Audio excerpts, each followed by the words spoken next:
Welcome back, everybody. Eric Hoagland, General Contractor. So, time for the finish. Check this out.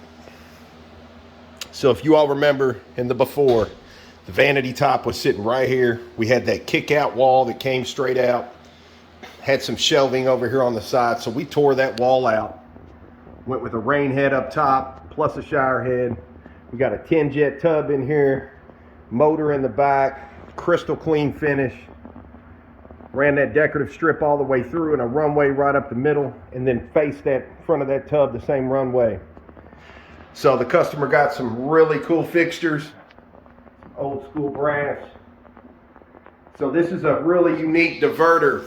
This is how you adjust your hot and cold, left to right. So all you do is come in here and hit a button. You hit this button and the first one starts. Or you can hit the second button right here and then the rain head will come on.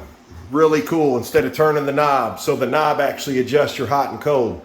But we got rid of that wall and the shelving, expanded this guy all the way because he was almost 6 feet. He's got 10 jets in him. Really cool how that turned out. And then around the corner here, that's where the new vanity went. So we put the lights in, some new fixtures, new toilet, put the new tile on the floor, grouted it out.